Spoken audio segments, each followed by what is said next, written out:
नमस्कार दोस्तों, एक बार मैं फिर से स्वागत करता हूं आप सभी लोगों का आपके अपने YouTube चैनल प्रयास एडियो विद अंकित पे। जी हाँ, मैं हूं अंकित और आज आप लोगों के लिए लेकर आया हूं एक नया अध्याय जिसका नाम है गुलाम वंश, अथवा जिसे हम सल्तनत काल के नाम से भी जानते हैं। जी हाँ, इसके पहले का जो हमारा वीडियो था वह प्रारंभिक मुस्लिम आक्रांताओं पर आधारित था। तो यदि आपने उसे नहीं देखा है तो इस वीडियो के डिस्क्रिप्शन में उसका लिंक आपको प्राप्त हो जाएगा, वहाँ से जाके आप उसे देख सकते हैं। यदि आज का वीडियो आपको पसंद आता है तो हमारे चैनल को सब्सक्राइब कर दीजिएगा और इस वीडियो को भी लाइक कर दीजिएगा। तो चलिए ज़्यादा समय न लेते हुए आज की वीडियो प्रारंभ करते हैं। सबसे पहले बात मैं ये कहना चाहूँगा कि आखिर जो प्रारंभिक मुस्लिम शासक जो भारत में थे और उन्होंने जिस राजवंश की स्थापना की उसे गुलाम वंश के नाम से क्यों जाना जाता है, तो इसका सबसे बड़ा कारण ये था कि इसमें लगभग 3 ऐसे शासक हुए जो स्वयं गुलाम थे। और यही नहीं, इसका जो पहला शासक था, यानी कि गुलाम वंश का जो पहला शासक था जिसका नाम था कुतुबुद्दीन ऐबक, वह स्वयं मोहम्मद गोरी का गुलाम था। यही कारण रहा कि इसे गुलाम वंश के नाम से जाना जाता है। तो चलिए आज का सेशन स्टार्ट करते हैं। आज का प्रश्न संख्या 1 है, गुलाम वंश का संस्थापक कौन था? आपके ऑप्शन हैं ए बलबन, बी अलाउद्दीन खिलजी, सी इल्तुतमिश या फिर डी कुतुबुद्दीन ऐबक। तो बताइए अपने जवाब। जी हाँ, इसका जवाब होगा डी, यानी कि कुतुबुद्दीन ऐबक। चलिए चलते हैं प्रश्न संख्या 2 की ओर। प्रश्न संख्या 2 है, गुलाम वंश की स्थापना कब हुई? आपके ऑप्शन हैं ए 1192 ईस्वी, बी 1526 ईस्वी, सी 1206 ईस्वी या फिर डी 1290 ईस्वी। तो बताएं अपने जवाब। जी हाँ, इसका जवाब होगा सी, यानी कि 1206 ईस्वी। चलिए चलते हैं प्रश्न संख्या 3 की ओर। प्रश्न संख्या 3 है, भारत में तुर्की साम्राज्य का वास्तविक संस्थापक कौन था? आपके ऑप्शन हैं ए बलबन, बी बाबर, सी रजिया सुल्तान या फिर डी कुतुबुद्दीन ऐबक। तो बताइए अपने जवाब।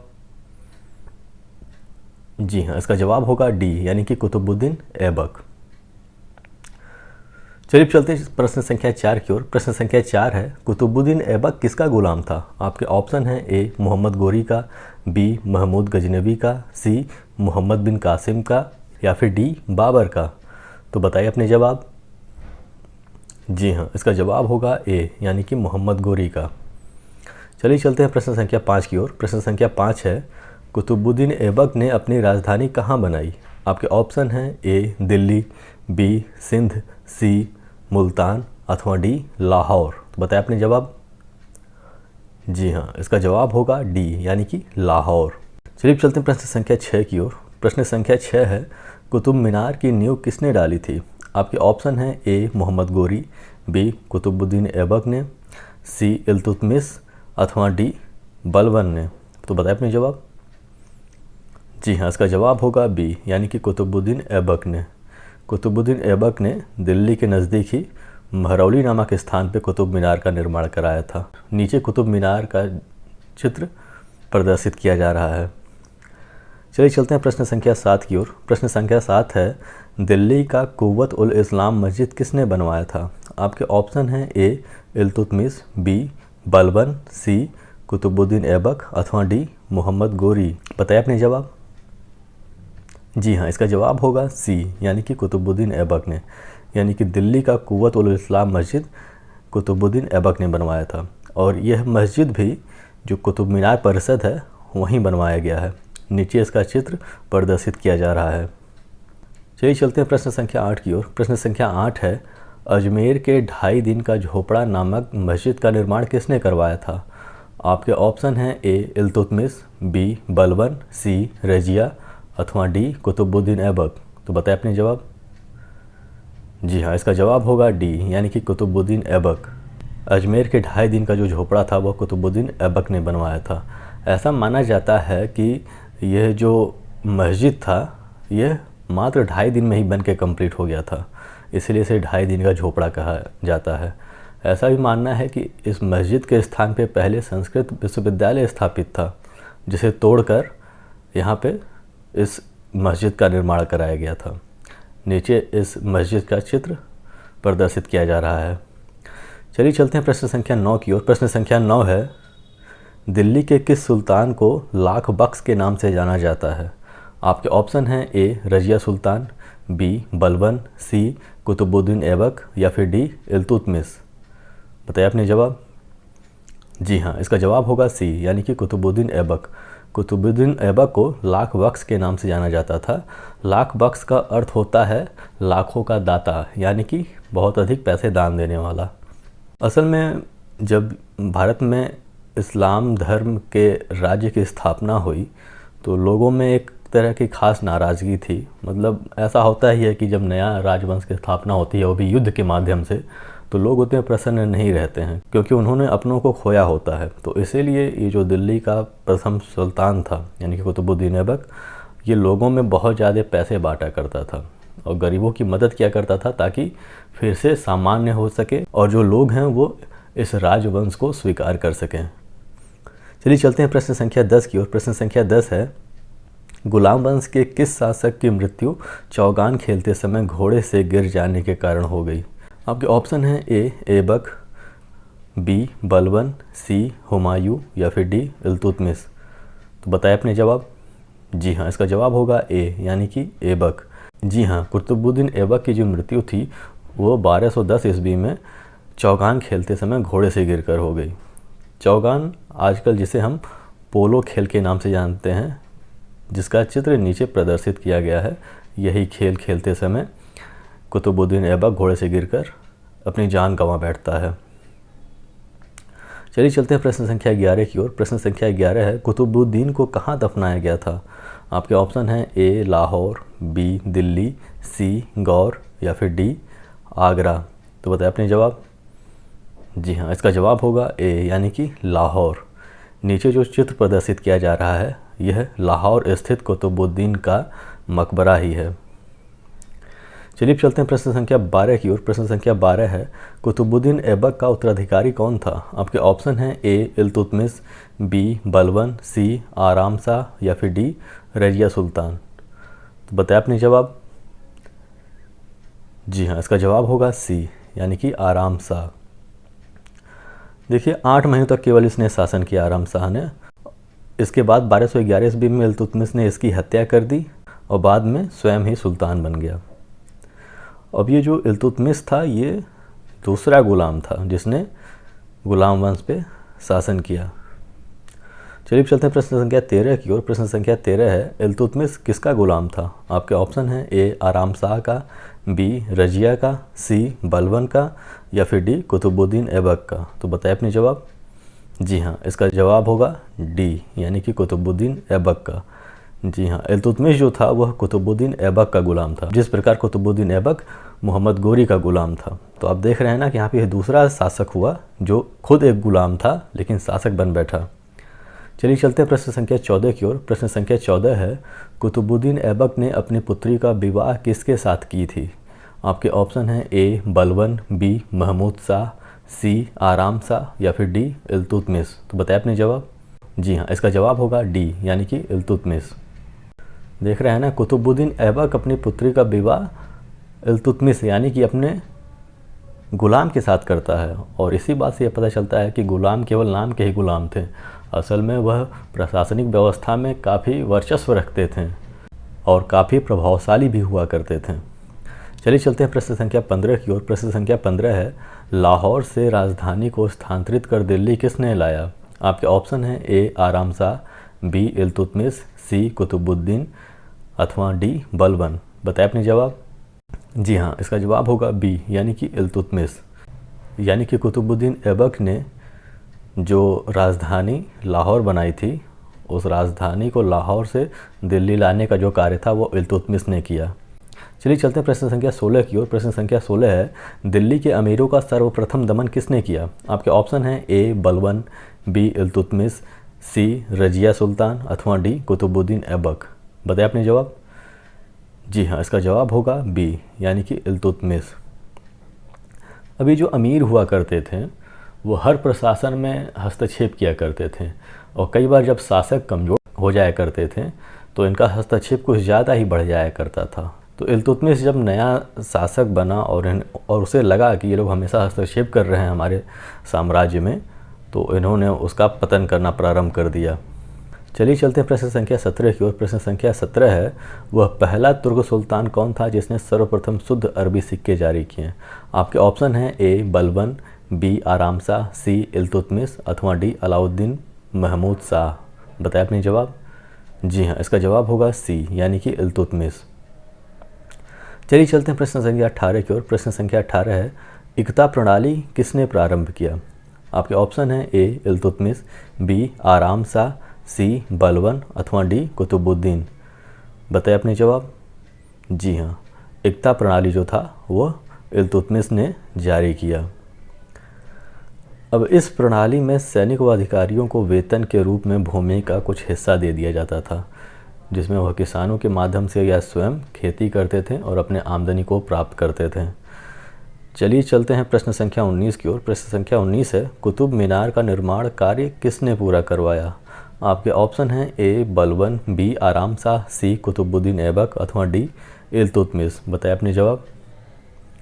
जी हाँ, इसका जवाब होगा डी अथवा इल्तुतमिश। अभी आप कंफ्यूज हो रहे होंगे कि यह प्रश्न 2 बार आ गया, लेकिन ऐसा नहीं है। दोनों प्रश्न में काफ़ी अंतर है और इस प्रश्न के अंतर को समझना काफ़ी ज़रूरी है विद्यार्थियों के लिए, क्योंकि वह कई बार गलतियां कर बैठते हैं। देखिए, कुतुब मीनार के निर्माण से संबंध में 2 प्रश्न पूछे जाते हैं। पहला तो यदि ये पूछा जाता है कि कुतुब मीनार की नींव किसने रखी, तब तो आपका जवाब होगा कुतुबुद्दीन ऐबक। लेकिन आपसे यदि ये पूछा जाए कि कुतुब मीनार किसने बनवा कर ख़त्म किया या फिर उसका निर्माण कार्य किसने पूरा करवाया, तो इसमें जवाब हो जाएगा इल्तुतमिश। क्योंकि नींव रखी थी कुतुबुद्दीन ऐबक ने और उसके बीच में ही मृत्यु हो जाती है घोड़े से गिरकर, तो वह पूरा नहीं करवा पाता है, वह अधूरा ही रहता है, लेकिन उसे बाद में इल्तुतमिश पूरा करवाता है। चलिए चलते हैं प्रश्न संख्या 20 की ओर। प्रश्न संख्या 20 है, चंगेज़ खान ने किसके शासनकाल में भारत पर आक्रमण किया था? आपके ऑप्शन है ए बलबन, बी इल्तुतमिश, सी रजिया अथवा डी आराम शाह। तो बताएं अपने जवाब। जी हाँ, इसका जवाब होगा बी, यानी कि इल्तुतमिश। चलिए चलते हैं प्रश्न संख्या 21 की ओर। प्रश्न संख्या 21 है, मंगोलों को संगठित करने का श्रेय किसे दिया जाता है? आपके ऑप्शन है ए इल्तुतमिश, बी बलबन, सी तैमूरलंग अथवा डी चंगेज़ खां। बताइए अपने जवाब। जी हाँ, इसका जवाब होगा डी, यानी कि चंगेज़ खां। चलिए चलते हैं प्रश्न संख्या 22 की ओर। प्रश्न संख्या 22 है, 40 गुलाम सरदारों का संगठन किसने बनवाया था? आपके ऑप्शन हैं ए कुतुबुद्दीन, बी बलबन, सी इल्तुतमिश अथवा डी रजिया सुल्तान। तो बताएं अपने जवाब। जी हाँ, इसका जवाब होगा सी, यानी कि इल्तुतमिश। इस संगठन को तुर्कान-ए-चिहलगानी के नाम से जाना जाता है। जी हाँ, इल्तुतमिश जब शासक बनता है तो अपने 40 ऐसे गुलामों को, जो काफ़ी शानदार थे, प्रशासनिक व्यवस्था को बनाए रखने के लिए वह इन सरदारों को संगठित करता है और एक प्रकार से एक संस्था का निर्माण करता है, जिसे तुर्कान-ए-चिहलगानी के नाम से जाना जाता है। चलिए चलते हैं प्रश्न संख्या 23 की ओर। प्रश्न संख्या 23 है, इल्तुतमिश के बाद दिल्ली के सिंहासन पर कौन आसीन हुआ? आपके ऑप्शन हैं ए रजिया सुल्तान, बी रुकनुद्दीन फ़िरोज़ शाह, सी बलबन अथवा डी फ़िरोज़ खिलजी। तो बताएं अपने जवाब। जी हाँ, इसका जवाब होगा बी, यानी कि रुकनुद्दीन फ़िरोज़ शाह। रुकनुद्दीन फ़िरोज़ शाह जो था वह इल्तुतमिश का पुत्र था, लेकिन इल्तुतमिश खुद नहीं चाहता था कि यह शासक बने, क्योंकि इसकी जो योग्यता थी वह शासक बनने वाली नहीं थी और कहीं ना कहीं इस बात को यह जानता था, यानी कि इल्तुतमिश भी कहीं ना कहीं इस बात को जानता था कि मेरा जो पुत्र है वह निकम्मा ही है, और इल्तुतमिश स्वयं चाहता था कि इसकी जो पुत्री है यानी कि रजिया वही शासन का बागडोर संभाले। चलिए चलते हैं प्रश्न संख्या 24 की ओर। प्रश्न संख्या 24 है, पहली मुस्लिम महिला कौन थी जिसने शासन की बागडोर संभाली? आपके ऑप्शन हैं ए नूरजहां, बी मुमताज महल, सी रजिया अथवा डी हसीना बानो। तो बताएं अपने जवाब। जी हाँ, इसका जवाब होगा सी, यानी कि रजिया। चलिए चलते प्रश्न संख्या 25 की ओर। प्रश्न संख्या 25 है, रजिया को बंदी बनाकर दिल्ली के गद्दी पर किसे बैठा दिया गया? आपके ऑप्शन हैं ए रुकनुद्दीन फ़िरोज़ शाह को, बी बलबन को, सी महमूद शाह को अथवा डी बहराम शाह को। तो बताएं अपने जवाब। जी हाँ, इसका जवाब होगा डी, यानी कि बहराम शाह को। चलिए चलते हैं प्रश्न संख्या 26 की ओर। प्रश्न संख्या 26 है, गुलाम वंश का वह कौन सा शासक था जो टोपी सीकर जीवन निर्वाह करता था? आपके ऑप्शन है ए इल्तुतमिश, बी बहराम शाह, सी बलबन अथवा डी नासिरुद्दीन महमूद। तो बताएं अपनी जवाब। जी हाँ, इसका जवाब होगा डी, यानी कि नासिरुद्दीन महमूद। चलिए चलते हैं प्रश्न संख्या 26 की ओर। प्रश्न संख्या 26 है, बलबन ने अपनी पुत्री का विवाह किसके साथ किया था? आपके ऑप्शन है ए बहराम शाह, बी इल्तुतमिश, सी नासिरुद्दीन महमूद अथवा डी अलाउद्दीन। तो बताएं अपनी जवाब। जी हाँ, इसका जवाब होगा सी, यानी कि नासिरुद्दीन महमूद। चलिए चलते हैं प्रश्न संख्या 28 की ओर। प्रश्न संख्या 28 है, बलबन किसका गुलाम था? आपके ऑप्शन है ए कुतुबुद्दीन ऐबक, बी रजिया, सी बहराम शाह अथवा डी इल्तुतमिश। जी हाँ, इसका जवाब होगा डी, यानी कि इल्तुतमिश। यानी कि जो बलबन था वह इल्तुतमिश का गुलाम था। यहाँ पे आप देखेंगे कि बलबन तीसरा शासक हो रहा है गुलाम वंश का, जो स्वयं एक गुलाम था। चलिए चलते हैं प्रश्न संख्या 29 की ओर। प्रश्न संख्या 29 है, बलबन किसका मंत्री था? आपके ऑप्शन है ए बहराम शाह, बी इल्तुतमिश, सी रजिया अथवा डी नासिरुद्दीन महमूद। तो बताएं अपने जवाब। जी हाँ, इसका जवाब होगा डी, यानी कि नासिरुद्दीन महमूद। जैसा कि पहले प्रश्न पूछा गया था कि टोपी सीकर कौन जीवन निर्वाह करता था, थोड़ा सा पागल टाइप का आदमी था, इसकी विचारधारा बिल्कुल अलग थी, शासकों वाली इसकी विचारधारा नहीं थी। यानी कि नासिरुद्दीन महमूद की विचारधारा शासकों जैसी नहीं थी। वो अपना टोपी सिल के अपना खर्च निकाला करता था और उसी से अपना जीवन निर्वाह किया करता था। और इसका जो मंत्री था बलबन, वही सारा शासन व्यवस्था खुद संभाला करता था। तो भाई कहा कि जब मैं संभाल रहा हूँ तो पूरी तरह से क्यों ना संभाला जाए। उसका बलबन की हत्या कर देता है और स्वयं शासक बन जाता है। चलिए चलते हैं प्रश्न संख्या 30 की ओर। प्रश्न संख्या 30 है, तुर्कान चिहलगानी का विनाश किसने किया? आपके ऑप्शन है ए बहराम शाह, बी नासिरुद्दीन महमूद, सी रजिया अथवा डी बलबन। तो बताएं अपनी जवाब। जी हाँ, इसका जवाब होगा डी, यानी कि बलबन। अब यह तुर्कान चिहलगानी जिसको संगठित किया था इल्तुतमिश ने, उसे बलबन समाप्त कर देता है, क्योंकि यह ज़्यादा हस्तक्षेप करते हैं। यानी कि तुर्कान चिहलगानी के जो सदस्य होते हैं वह भी गुलाम होते हैं और बलबन भी गुलाम होते हैं। तो वो सब सदस्य भी सोचते हैं कि भाई हम भी गुलाम और ये भी गुलाम, और यह आज शासक बन गया और ये हमारे ऊपर हुक्म जमा रहा है। तो इसलिए बलबन इनकी हत्या ही करवा देता है, पूरी तरह से इनका विनाश कर देता है।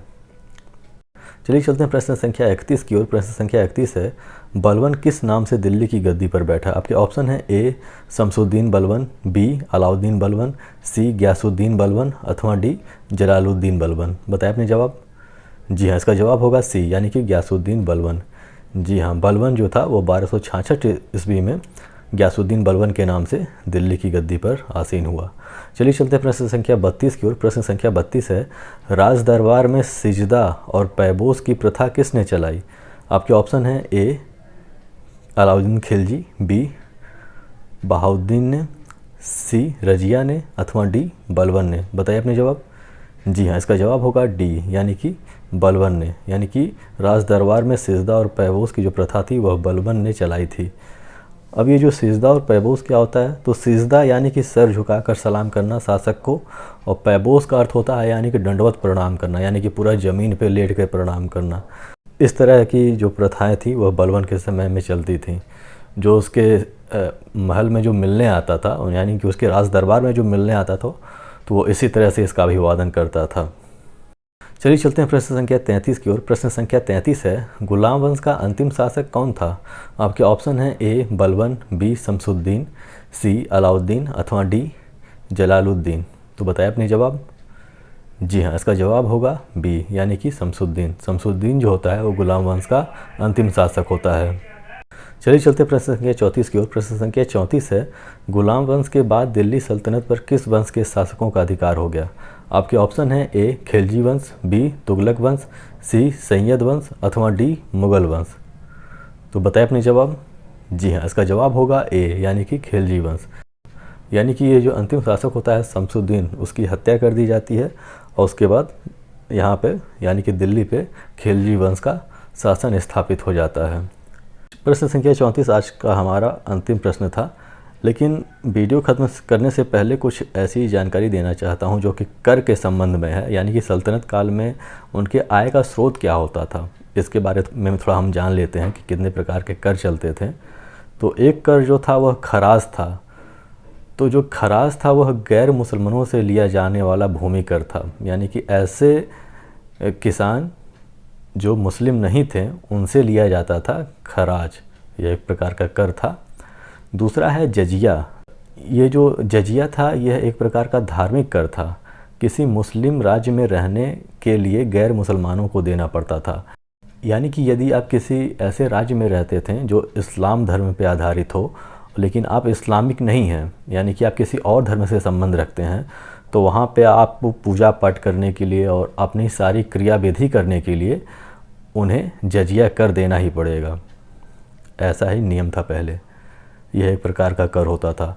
और उसके बाद एक कर था खम्स। तो ये क्या था?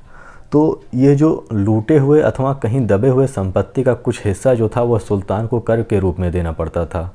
अब लूटे हुए का क्या अर्थ हुआ? तो ये जो शासक थे, इस्लाम धर्म के जो प्रारंभिक शासक थे, वह एक तरह से लुटेरे ही थे। तो वो जहाँ पे भी युद्ध करते थे तो वहाँ से ढेर सारा धन लूट के ले आते थे। वो खुद स्वयं लूटते थे और उनके जो सैनिक थे वो भी लूटते थे इस चीज़ को। तो वो जो उनको जो हिस्सा मिलता था, तो वो जो लूट के लाते थे धन, उसी धन का कुछ हिस्सा जो था वह सुल्तान को देना पड़ता था। और यदि मान लीजिए कहीं कोई ऐसा धन जो दबा पड़ा है और आपको प्राप्त हो जाता है, तो उसका कुछ हिस्सा वो आपका तो हो जाता, लेकिन उसका कुछ हिस्सा राज्य को देना पड़ता था। तो इस प्रकार के कर को खम्स कहा जाता था।